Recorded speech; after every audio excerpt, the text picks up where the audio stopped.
Protein metabolism part 2.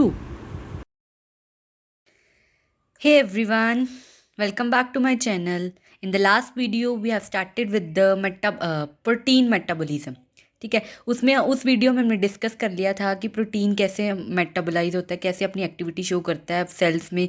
ठीक है, कैसे वो as a source of energy use होता है. ठीक है, तो वो दो तरीके से होता है. उसमें हमने पढ़ लिया था कि ऑक्सीडेटिव डीएमिनेशन पढ़ा था. आज की वीडियो में हम मेनली फोकस करेंगे ट्रांस एमिनेशन में. ठीक है, सो without wasting any time, let's start. So, transamination transfers the amino group of an amino acid to an appropriate alpha keto acid in exchange for an oxygen atom forming a new amino acid and a new keto acid. अब transamination के case में क्या है कि transamination name से पता चल रहा है कि अमाइनो ग्रुप का ट्रांसफ़र होना. ठीक है, अब इसमें क्या होता है कि एक अमाइनो एसिड में से अमाइनो ग्रुप को ट्रांसफ़र करके दूसरे अमाइनो एसिड में कन्वर्ट कर देना और एक नया कीटो एसिड बनाना. ठीक है, और इसके लिए एक एंजाइम यूज़ होगा. इस प्रोसेस को करने के लिए, ट्रांसएमिनेशन के प्रोसेस को करने के लिए एक एंजाइम यूज़ होगा. उस एंजाइम का नाम है ट्रांसएमिनेज. अब ये क्या करेगा, ये कैटालाइज करेगा रिएक्शन को. साथ में क्या यूज़ होगा, पिरिडॉक्सिल फॉस्फेट, पीएलपी भी बोलते हैं इसको. ठीक है, पिरिडॉक्सिल फॉस्फेट यूज़ होगा जो एज अ को एंजाइम करेगा. अब ये क्या काम करेगा, ये एज अ टेम्पररी अमोनिया का कैरियर और ट्रांसफ़र करेगा एक अमाइनो एसिड को दूसरे अमाइनो एसिड में चेंज करने के लिए. ठीक है, so transamination of the certain amino acid yield keto acid which are normal participants in the glucose oxidation. ठीक है, अब ये जो ट्रांस एमिनेशन की वजह से जो सर्टेन कुछ बड़े सारे अमाइनो एसिड में जब ट्रांस एमिनेशन होती है तो बड़े सारे कीटो एसिड्स बनते हैं और वो कीटो एसिड्स क्या काम करते हैं, वो एज ए नॉर्मल पार्टिसिपेंट होते हैं ग्लूकोज की ऑक्सीडेशन में. ठीक है, अब ये कुछ एग्जांपल्स हैं, जैसे कि एलानिन जो अमाइनो एसिड है उसकी जब हमने ट्रांसएमिनेशन की तो वो पायरुविक एसिड में कन्वर्ट हो गया. ठीक है, टायरोसिन जो अमाइनो एसिड उसकी जब हमने ट्रांसएमिनेशन की तो वो फुमेरिक एसिड में कन्वर्ट हो गया. नेक्स्ट है ग्लूटामिक एसिड, वो किस में चेंज हो गया, अल्फा कीटोग्लूटारिक एसिड. ये हमने पिछली वीडियो में स्टडी भी किया था कि how this change takes place. ठीक है, एस्पार्टिक एसिड की जब हमने ट्रांसएमिनेशन की तो वो किस में चेंज हो गया, ऑक्जेलो एसिटिक एसिड. अब ये जितने भी चारों के चारों ये जो है keto acid, this will enter into the respiratory routes और they will provide energy to the cells. ठीक है, ऐसे ये फिर प्रोटीन्स अमाइनो एसिड में चेंज हुए, अमाइनो एसिड्स फिर आगे वो रेस्पिरेटरी रूट्स में एंटर किए और रेस्पिरेटरी रूट्स आगे जाके वो as a source of energy काम करेंगे और सेल्स को एनर्जी प्रोवाइड करेंगे. अब ये जो ट्रांसएमिनेशन का प्रोसेस है ना, this transamination reactions unlike deamination reaction takes place in all type of cell.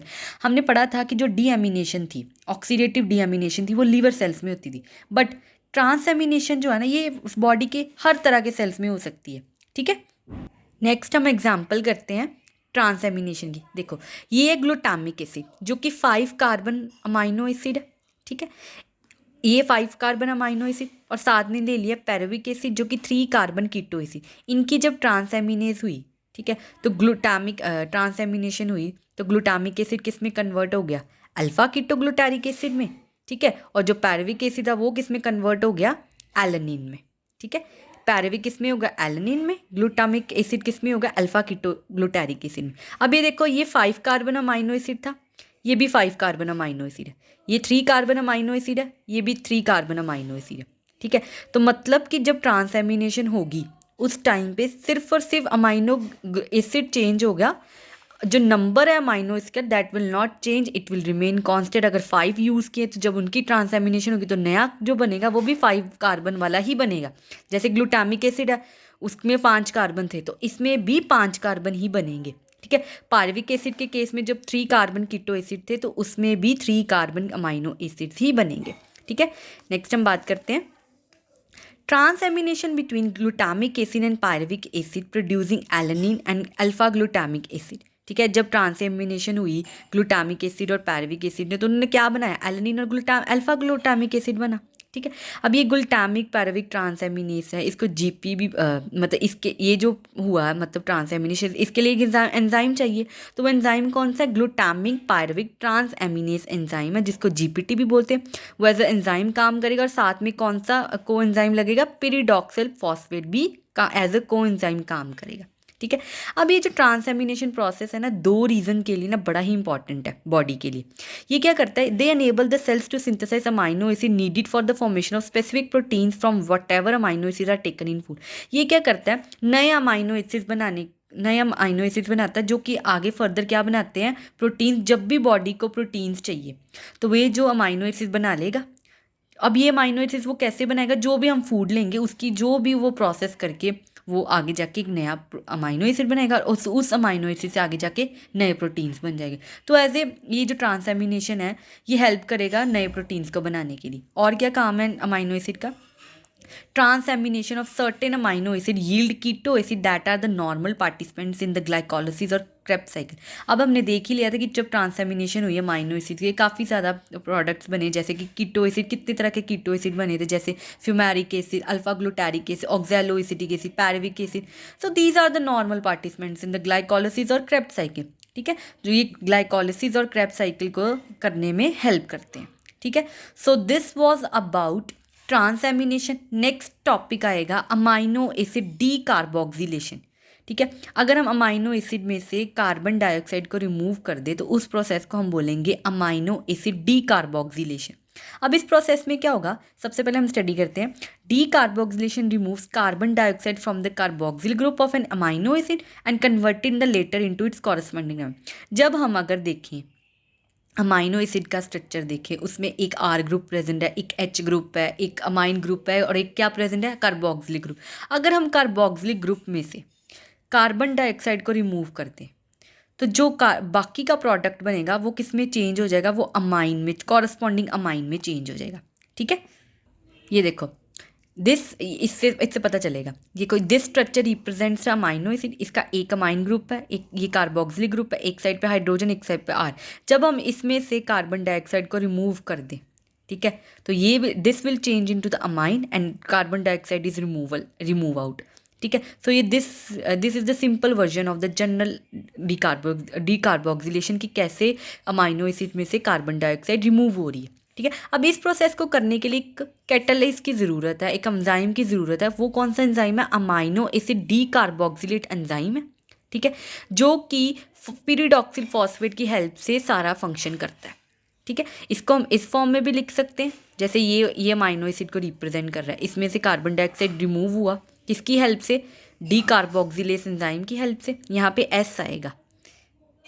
ठीक है, डीकार्बोक्सिलेस एंजाइम के साथ में कौन सा को एंजाइम यूज़ होगा, पिरिडॉक्सिल फॉस्फेट की हेल्प से ये चेंज हो जाएगा अमाइन में, कॉरस्पॉन्डिंग अमाइन में, और कार्बन डाइऑक्साइड रिमूव हो जाएगी। अब कुछ एग्जांपल्स करते हैं हम अमाइनो एसिड की डीकार्बोक्सिलेशन की।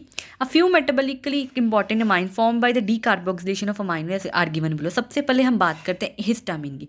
अब ये हिस्टामिन ना कहाँ पे बनता है, ये बॉडी के मास्ट सेल्स में बनता है। इसका क्या काम, ये क्या करता है, it dilates the small arteries and is involve in allergic reaction. अब ये जो हिस्टामिन अमाइनो एसिड है ये एलर्जिक रिएक्शंस में इन्वॉल्व होता है। जो भी बॉडी में allergy, hyper sensitivity against any foreign agent, ठीक है, तो उसके लिए ये हिस्टामिन एलर्जिक रिएक्शन शो करता है।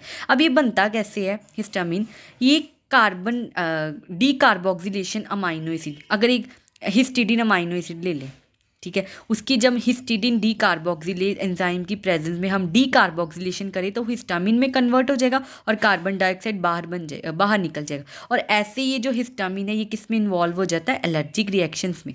ठीक है, so this was histamine. Next हम बात करते हैं सीरोटोनिन 5 हाइड्रोक्सी ट्रिप्टोमाइन की। ये क्या, ये एक Wesco constrictor neuro humoral agent है। ठीक है, जो कि एज ए कंपोनेंट भी प्रेजेंट है वास्प और टोड के वेनम में।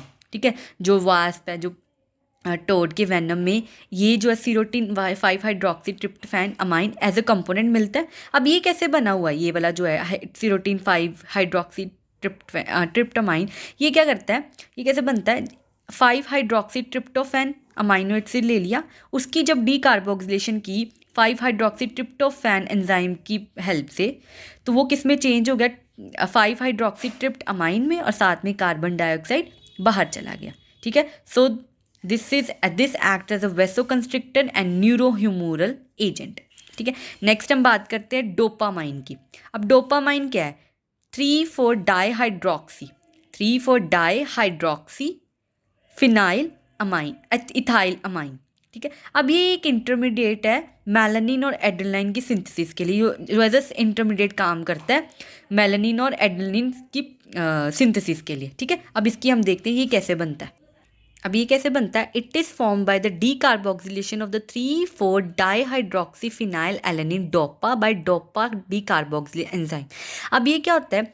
3,4 डाईहाइड्रोक्सी फिनाइल एलेनिन जो डोपा अमाइनो एसिड प्रेजेंट है उसकी जब डीकार्बोक्सिलेशन करेंगे हम डोपा डीकार्बोक्सिल एंजाइम में, तो वो किस में चेंज हो जाएगा? 3,4 डाईहाइड्रोक्सीफिनाइल इथाइल अमीन, और वो साथ में कार्बन डाइऑक्साइड रिमूव हो जाएगी। और ऐसे ये जो प्रोडक्ट बना 3,4 dihydroxyphenyl alanine as a intermediate काम करेगा किसकी सिंथेसिस के लिए? मेलानिन और एड्रेनालिन की सिंथेसिस के लिए। ठीक है, अब नेक्स्ट हम बात करते हैं कि जो डीकार्बोक्सिलेशन है it is cause also cause by intestinal micro organism which have the required enzyme. अब ये जो डीकार्बोक्सिलेशन ना, जो इंटेस्टाइन में माइक्रो ऑर्गेनिजम्स प्रेजेंट है ना, उसकी वजह से भी डीकार्बोक्सिलेशन हो सकती है अमाइनो एसिड्स की।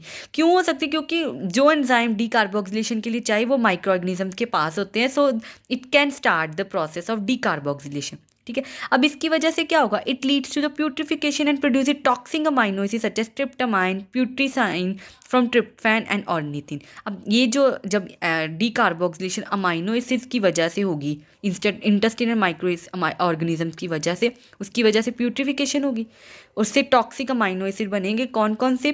ट्रिप्टोअमाइन, प्यूट्रीसाइन। कहाँ से बनेंगे? जो बॉडी में ट्रिप्टोफैन और ऑर्निथिन अमाइनो एसिड्स प्रेजेंट है। ठीक है, so this was all about the protein metabolism. ठीक है, I hope you like this video and if you did please don't forget to subscribe, like, share and comment. Thank you.